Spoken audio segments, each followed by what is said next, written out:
Pak Dr. Freddy Simanjuntak terkait Ya, laporan selamat kita sore. klien kita nih ke Polda Riau, pimred.fakta.com. Silakan Pak Dokter. Oh ya, memang benar terkait dengan adanya kasus perkara sebelumnya dilaporkan, adanya laporan dari Zakiyah Nora ya, Zakiyah Nora tentang duga tindak pidana pemerasan di Polresta Pekanbaru yang sudah naik ke LP informasinya dan eh, kemudian oleh Ahmadi selaku terlapor itu memang benar sudah menyerahkan kuasa kepada kantor kami untuk pendampingan ya. Dan benar memang pada hari kemarin ya, hari kemarin tanggal 17 Juni 2026 ya. Itu ini Ahmadi ya.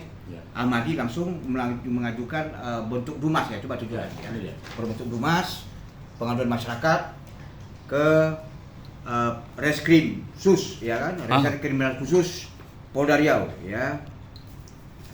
Itu terkait dengan adanya dugaan pelanggaran pasal 18 ayat 1 Undang-Undang Nomor 40 tahun 1999 ya, tentang pers yaitu yang menghalang-halangi kerja wartawan itu ya. Kemudian yang kedua dugaan pelanggaran pasal 4 ayat 2 Undang-Undang Nomor 40 tahun 99 tentang pers yaitu yang intervensi dan penyensoran ya.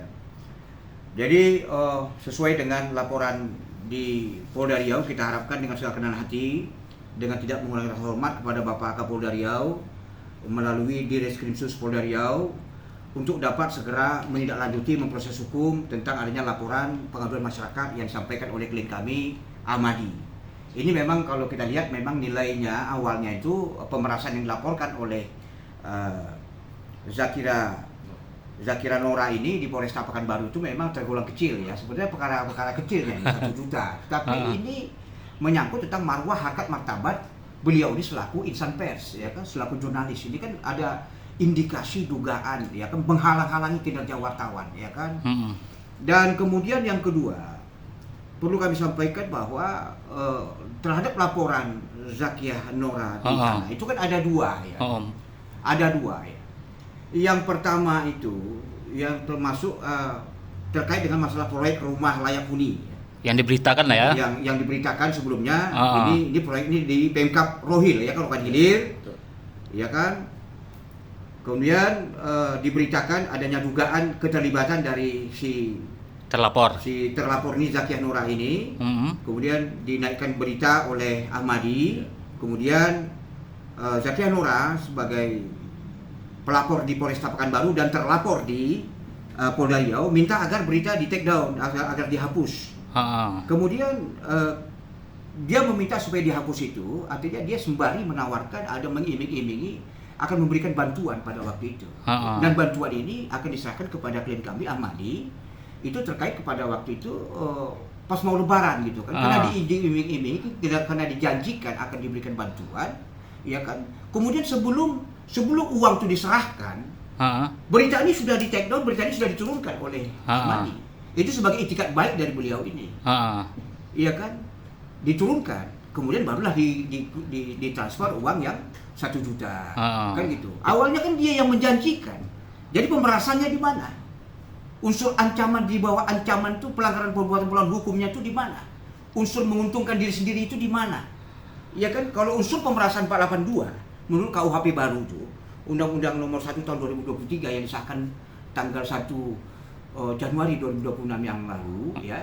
Itu kan unsur-unsurnya itu ada niat melawan hukum. Melawan hukumnya itu seperti apa? Tidak ada niat melawan hukum di sini. Untuk menguntungkan diri sendiri, dia tidak ada menguntungkan diri sendiri, tidak ada dia menguntungkan diri sendiri. Bahkan pelapor yang dia tindakan pemaksaan, melakukan paksaan, ya kan, terhadap orang lain. Dia tidak memaksa. Ini kan diiming-imingi. Dia memohon supaya itu diturunkan beritanya, ya kan. Sebelum uang itu dikirim, berita sudah diturunkan, baru dikirimkan uang. Tidak ada niat buruk ya. Tidak ada niat dia memaksa orang lain. Kemudian itu kan sarana pemaksaan itu ya kan, menggunakan kekerasan, ancaman kekerasan. Dia tidak pernah ada mengancam. Menggunakan apalagi menggunakan kekerasan. Kemudian tujuan pemerasan itu ya kan, pemaksaan itu memaksa korban untuk memberikan barang sesuatu. Kan dipaksa dia. Itu unsur-unsur 482 KUHP itu tentang pemerasan itu. Jadi oleh karenanya terkait dengan masalah laporan dari Zakia Nora di Polresta Pekanbaru dengan segala kerendahan hati ya, dengan tidak mengurangi rasa hormat, menurut hemat kami, unsur-unsur tindak pidana yang diduga, yang dituduhkan kepada klien kami telah melakukan pemerasan dengan nilai kerugian 1 juta terhadap Zakia Nora itu tidak terbukti secara hukum. Ya, tidak terbukti secara sah dan meyakinkan. Oleh karena kami mohon dengan segala kerendahan hati melalui Bapak Kapolresta Pekanbaru untuk menutup itu. Ya, bisa-bisa saja hak warga negara melaporkan itu. Ya, kemudian yang kedua perlu kami sampaikan ya. Ini kan tadi yang pertama kejadian itu masalah rumah layak huni. Kemudian yang kedua ada lagi timbul pengadaan tentang seragam sekolah SD, sekolah dasar di lingkungan Dinas Pendidikan Kabupaten Rokan Hilir, ya kan? Juga melibatkan nama yang bersangkutan. Kemudian naik lagi berita. Kemudian dia juga minta, dia langsung telepon kepada Ahmadi supaya itu diturunkan beritanya, supaya di take down itu.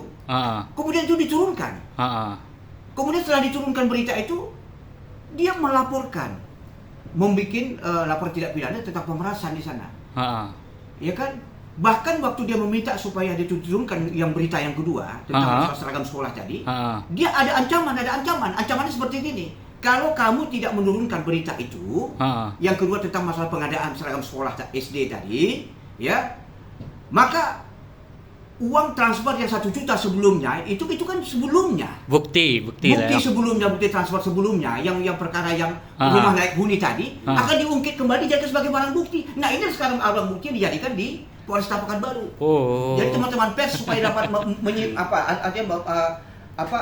menyimpulkan ini persoalan bukan barang bukti terhadap pemberitaan yang kedua, tapi barang bukti yang dijadikan di Polresta Pekanbaru terhadap kasus pemberitaan yang pertama tentang rumah layak huni. Itu loh maksudnya. Bantuan tadi. Nah, ini secara hukum apakah bisa ditolerir ini? Alat bukti itu. Ya kan?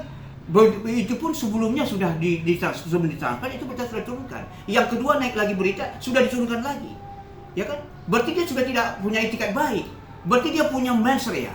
Sebenarnya yang melakukan tindak pidana itu niat dia untuk penyuapan, untuk dia mencoba untuk menyuap, menghalang-halangi kinerja wartawan, ya kan? Itu termasuk unsurnya. Iya. Ya kan? Niat jahatnya ya. Karena dia punya niat untuk meminta bantuan supaya diturunkan berita dan diiming-imingkan dia akan membantu sejumlah uang. Memang uang tersebut tidak disebutkan. Jadi oleh karena kita minta kepada Polda Riau, justru dia yang punya niat mens rea, keinginan niat untuk yang berpotensi diduga melanggar Undang-Undang Pers Nomor 40 tahun 99 tentang pers, ya. Itu sudah jelas terbukti. Oleh karenanya dengan segala kerendahan hati kami mohon juga kepada Polda Riau melalui di Reskrim Sus Polda Riau untuk segera menindaklanjuti persoalan ini karena ini tidak bisa dianggap sebagai persoalan kecil, sepele, tetapi ini menyangkut harkat dan martabat dan marwah jurnalis, seorang pers, ya kan?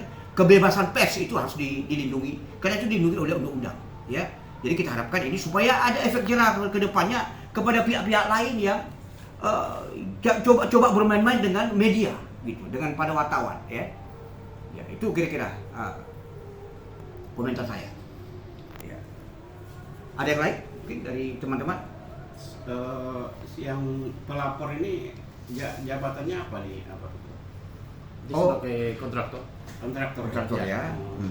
Kontraktor apa seragam sama proyek LH itu ya? Ada namanya disebut berarti ya? Betul, hanya keterlibatan. Kalau kita di media apa ya? Data fakta. Data fakta ya. Nah, jadi kedua-dua berita itu naik di data fakta ya. Iya. Tentang masalah rumah layak huni dan masalah pengadaan seragam sekolah. Kalau konfirmasi ke dia ada ya? Ada. Sebenarnya nggak bisa ke ranah ITE. Dia harus ke Dewan Pers dulu dia melapornya. Iya, sebenarnya kan itu ada aturan